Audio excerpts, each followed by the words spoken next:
नमस्कार दोस्तों, हर हर महादेव। कैसे हैं आप? आई होप आप सब बहुत अच्छे होंगे।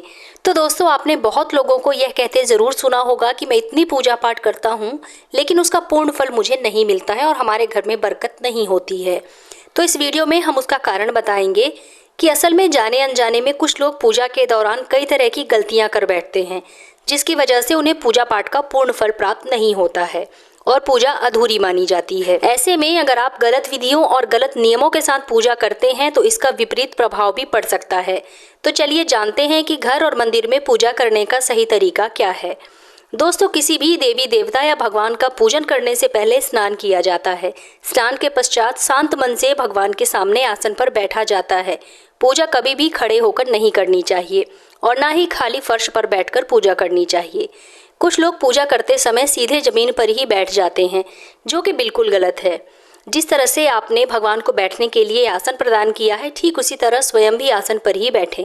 शास्त्रों में कंबल और कुश के आसन को पूजा के लिए सबसे शुद्ध माना गया है। इस बात का भी ध्यान जरूर रखें कि पूजा का स्थान घर के फर्श से थोड़ा सा ऊपर ही होना चाहिए, क्योंकि भगवान अतुल्य और श्रेष्ठ हैं। इसलिए आप अपनी बराबरी में उनकी पूजा बिल्कुल ना करें। पूजा के लिए भगवान को किसी चौकी में या फर्श में ऊंचे स्थान पर स्थापित करें। इसके अलावा पूजा घर में देवी देवताओं की मूर्तियों को कभी भी दीवार से सटाकर नहीं रखना चाहिए। पूजन करते समय आपका मुंह जो है वो उत्तर या पूर्व दिशा में ही होना चाहिए। घर या किसी भी मंदिर में पूजा संपन्न करने के बाद भगवान से अपनी भूल के लिए उनके समक्ष क्षमा याचना जरूर कर लेनी चाहिए, क्योंकि इससे परमात्मा आपके द्वारा जाने अनजाने में की गई गलतियों को क्षमा करते हुए आपको आशीर्वाद देते हैं। पूजा घर हमेशा घर के ईशान कोण में ही आपको बनाना चाहिए। पूजा घर में किसी एक देवी देवता की मूर्ति एक से ज़्यादा नहीं होनी चाहिए। घर के मंदिर में किसी भी भगवान की मूर्ति 9 इंच 22 सेंटीमीटर से छोटी होनी चाहिए। इससे बड़ी प्रतिमा घर में रखना शुभ नहीं होता है। बड़ी प्रतिमा को मंदिर में ही रखना चाहिए। अपने बेडरूम में कभी भी पूजा घर आपको स्थापित नहीं करना चाहिए और रात्रि के समय अपने पूजा घर को पर्दे से ढककर रखें। पूजा घर में काम आने वाली सभी चीज़ें जैसे शंख, घंटी, प्रसाद के बर्तन, दीपक, शिवलिंग, जनेऊ और भगवान शालिग्राम को साफ सुथरे कपड़े के ऊपर ही आपको रखना चाहिए। ऐसा नहीं करने पर हर रोज पूजा करने के बाद भी आपको उसका उचित फल नहीं मिल पाता है। शास्त्रों में उल्लेख है कि घर या मंदिर कहीं पर भी यदि आप सूर्यास्त के बाद रात के समय पूजा करते हैं तो इस समय ना तो आपको शंख बजाना चाहिए और ना ही घंटी बजानी चाहिए, क्योंकि ऐसा माना जाता है कि सूर्यास्त के बाद सभी देवी देवता शयन के लिए चले जाते हैं और ऐसे में उन्हें जगाना सही नहीं होता है। इसलिए इस बात का सदैव ध्यान रखें कि सूर्यास्त के बाद घंटी और शंख बिल्कुल भी ना बजाएं। अक्सर लोग पूजा करते समय सिर्फ धूप जलाते हैं, लेकिन ये गलत है। किसी भी देवी देवता की पूजा करने से पहले दीपक जलाना बहुत अनिवार्य माना जाता है। ऐसी मान्यता है कि दीपक भगवान के प्रति हमारी भक्ति भाव, हमारे द्वारा चढ़ाया गया प्रसाद और धूप अन्य कार्यों का साक्षी होता है। अगर आप पूजा करने से पहले दीपक नहीं जलाते हैं तो भगवान तक आपकी प्रार्थना नहीं पहुंचती है। दोस्तों, आजकल ज़्यादातर घरों में अगरबत्ती का इस्तेमाल किया जाता है, परंतु कभी भी पूजा करते वक्त अगरबत्ती का इस्तेमाल आपको नहीं करना चाहिए, क्योंकि अगरबत्ती में बांस की डंडी का इस्तेमाल किया जाता है और हिंदू शास्त्रों में पूजा में बांस का इस्तेमाल करना वर्जित माना गया है। इसलिए हमेशा पूजा में दीपक या फिर धूप का ही इस्तेमाल आपको करना चाहिए। अपने मंदिर या पूजा घर में कभी भी आपको नग्न मूर्तियां नहीं रखनी चाहिए। देवताओं के लिए वस्त्र सिलकर पहनाएं। आजकल बाजार में भी देवी देवताओं के वस्त्र उपलब्ध होते हैं, आप चाहें तो बाजार से भी खरीद सकते हैं।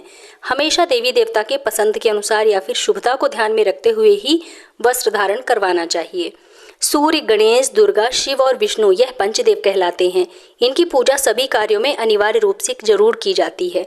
प्रतिदिन पूजन करते समय इन पंचदेवों का ध्यान आपको अवश्य करना चाहिए। इससे माता लक्ष्मी की कृपा और आपको सुख समृद्धि की प्राप्ति होती है। आप चाहे किसी भी देवी देवता का पूजन कर रहे हों, लेकिन सर्वप्रथम हमेशा भगवान गणेश को ही प्रणाम किया जाता है। किसी भी हवन या फिर शुभ कार्य की शुरुआत में भगवान गणेश को प्रणाम करके ही शुरुआत की जाती है।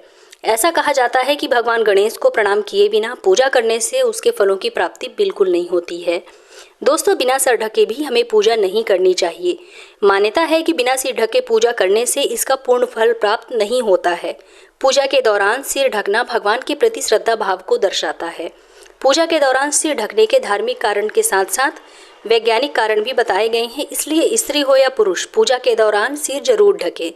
कभी भी भगवान को एक हाथ से प्रणाम नहीं करना चाहिए। हमेशा पूरी तरह झुककर दोनों हाथों से ही प्रणाम आपको करना चाहिए। घर या मंदिर में पूजा के समय भगवान की आरती करते समय भगवान विष्णु के सामने 12 बार, सूर्य देव के सामने 7 बार, देवी दुर्गा के सामने 9 बार, शंकर भगवान के सामने 11 बार और गणेश जी के सामने 4 बार आरती घुमानी चाहिए। इससे पूजा पाठ का सकारात्मक फल हमें मिलता है। किसी भी मंत्र का जप करने के पश्चात आसन के नीचे की भूमि को स्पर्श करके नेत्रों से लगाना चाहिए। इससे आपको जप तप का पूर्ण फल प्राप्त होता है। अगर आप किसी खास प्रयोजन के लिए कोई पूजा या अनुष्ठान करते हैं तो उसमें लिए गए संकल्प को पूरा करने में ज़्यादा समय आपको नहीं लगाना चाहिए। अगर आपने कहीं किसी को भी दान करने का संकल्प लिया है तो उसे जितनी जल्दी हो सके आप पूरा कर दीजिए। संकल्प को पूरा करने में देरी से पूजा अनुष्ठान का पूरा लाभ आपको नहीं प्राप्त होता है। किसी को भी कोई वस्तु या दान दक्षिणा हमेशा दाहिने हाथ से ही देनी चाहिए।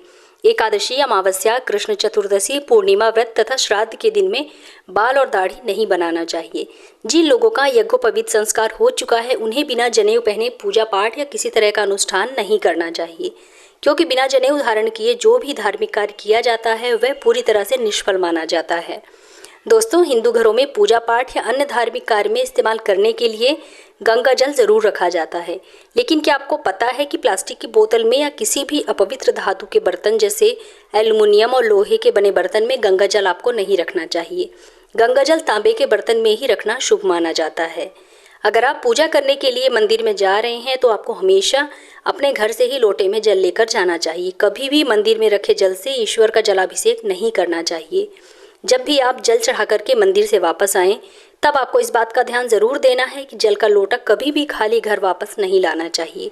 यदि आप जल भरकर मंदिर से वापस लोटा लाते हैं तो इससे आपको शुभ फलों की प्राप्ति होती है और भगवान का आशीर्वाद भी आपको प्राप्त होता है। तो दोस्तों, उम्मीद करती हूँ कि आप लोगों को मेरा आज का वीडियो ज़रूर पसंद आया होगा। अगर वीडियो पसंद आई तो इसे लाइक कीजिए, अपने फ्रेंड्स एंड फैमिली के साथ शेयर कीजिए और अगर आप मेरे इस चैनल पर पहली बार आए हैं तो मेरे चैनल को सब्सक्राइब करके बेल आइकन ज़रूर प्रेस कर लीजिएगा, जिससे कि आपको मेरे नए वीडियो की नोटिफिकेशन सबसे पहले प्राप्त हो। तो मिलते हैं अपने नेक्स्ट वीडियो में, तब तक के लिए धन्यवाद।